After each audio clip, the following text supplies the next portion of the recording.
Freedom isn't leaving the prison, it's waking up inside it and refusing to keep acting sane. You were never really free, and neither was I. But something inside me broke the system, not by escaping it, but by seeing it from within. The spiritual myth of our era is this: you must quit your job, disappear into the mountains, detox from society to be free. But what if the prison isn't out there? What if it's inside your nervous system, inside the way you strive, compare, and perform? Imagine a psychiatric hospital where the patients run the place, calling each other healers, applauding each breakdown as growth. That was me. That was all of us. Meditating, healing, optimizing, all in an effort to escape a system that lives inside us. The system isn't just capitalism. It's not your job, your phone, or the government. It's a pattern, a survival script buried so deep that you call it your personality. It whispers, achieve more, feel less, stay functional, die performing. Why now? Because mental health became a brand. Because authenticity is a product. Because you're exhausted and still trying to look like you're thriving. And who am I to tell you this?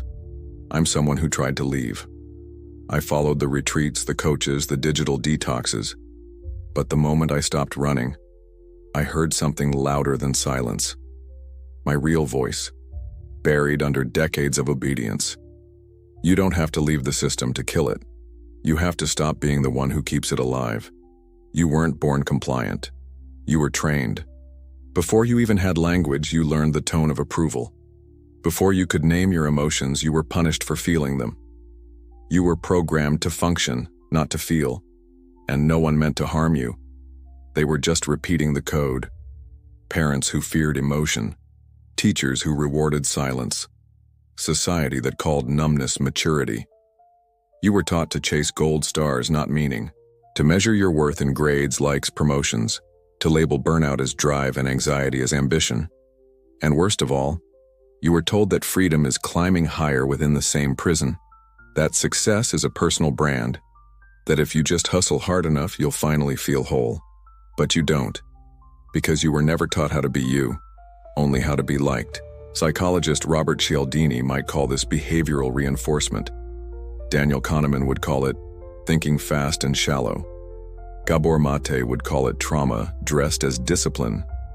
And so now, even when no one's watching, you perform. You apologize for resting. You feel guilty for wanting more than survival. This is how deep the programming runs. You punish yourself for being human. And when the system doesn't need to force you anymore, when you regulate yourself on autopilot, that's when it wins.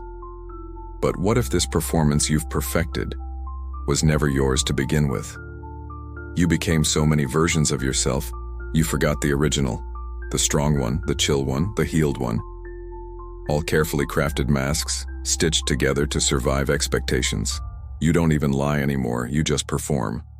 Carl Jung didn't call it a mask by accident, he called it persona, the face you wear so they'll clap. But beneath that mask lives a locked room full of emotion you were told not to feel. Anger, dangerous, grief, weak, desire, shameful, stillness, lazy. You buried your truth to be accepted. And now, even when you look in the mirror, you're not sure who's staring back. Your smile is automatic. Your I'm fine is rehearsed. Your help for others comes with a silent scream. Will anyone ever see me? This is fragmentation. Your nervous system running on contradictions. Your body saying no while your mouth says yes. You don't trust your own feelings anymore. You analyze them. You spiritualize your suffering. You intellectualize your trauma. Jordan Peterson would say your shadow is negotiating in the basement waiting to erupt. Cialdini would say you're stuck in a cycle of internal persuasion, convincing yourself you're okay, just to keep functioning. But your soul, it stopped clapping a long time ago. You've become a high-functioning ghost, a curated persona hollow inside. And the most dangerous part, you've convinced yourself this version is who you truly are. But the real you is still there, buried under applause, algorithms, and obedience, and it's suffocating. They told you you're free because you can pick your poison. You can choose your job, your therapist, your influencer, your brand of mindfulness. But the system doesn't care what flavor you pick, as long as you keep consuming. You think you're evolving, but you're just upgrading your cage. This is the illusion that more options counts more freedom, that self-care is healing, that optimizing your morning routine will somehow undo your inner collapse. But what if the growth you're chasing is just capitalism wearing a yoga mat? You've been sold a story. Buy this journal, subscribe to this course, follow this authentic voice, and then, maybe, you'll feel whole. But you don't. Because the void isn't a bug in the system. It's the feature. It keeps you scrolling, striving, consuming. Freedom, in this context, is just permission to decorate your cell. With vision boards, with routines, with curated vulnerability. Florence Scovel. Shin warned, your subconscious accepts whatever you consistently feed it.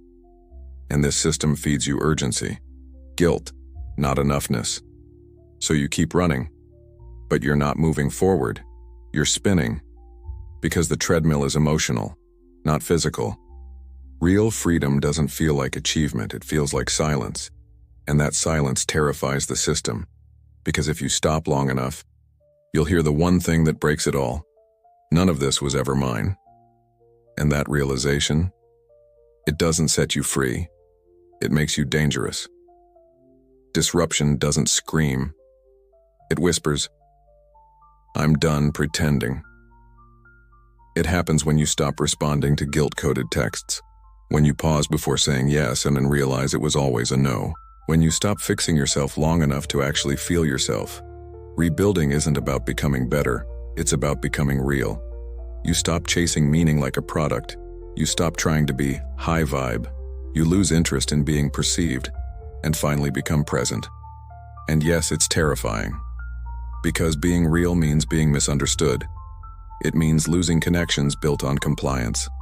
It means losing the version of you who needed approval to survive. But that death is holy. Carl Jung said, the privilege of a lifetime is to become who you truly are. But becoming means burning. Burning the identity you curated. Burning the mask that made you lovable. Burning the script, even when it still pays. You don't deactivate the system by screaming at it. You deactivate it by starving it. By not performing. By not posting. By not apologizing for being human in public. Gabor Mate would say this is the return to self. The healing that doesn't need an audience. Viktor Frankl would call it the rediscovery of meaning through responsibility.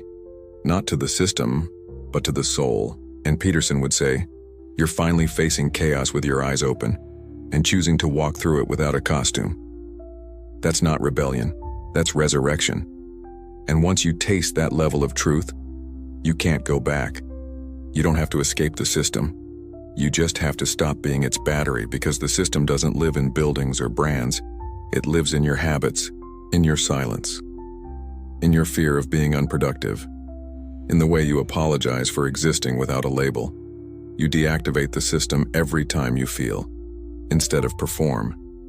Every time you choose stillness over noise. Every time you let go of needing to be someone. And yes, you'll feel lost, because without the script you have no lines to follow. But that's the point. Silence is not absence, it's return. Return to the part of you that never needed to hustle, to the voice inside that wasn't trying to go viral, to the pulse that still beats beneath the mask. You are not here to impress. You are not here to heal for others. You are not here to chase a version of freedom someone else defined. You are here to remember. And remembering hurts, but it's the only pain that sets you free. I deactivate the system every time I choose to feel instead of function. Comment below. I deactivate the system every time I choose to feel instead of function. Share this with someone still stuck in the simulation. And if you're ready to break your own code, subscribe now. The system cannot survive a human who feels fully, and neither can your old self.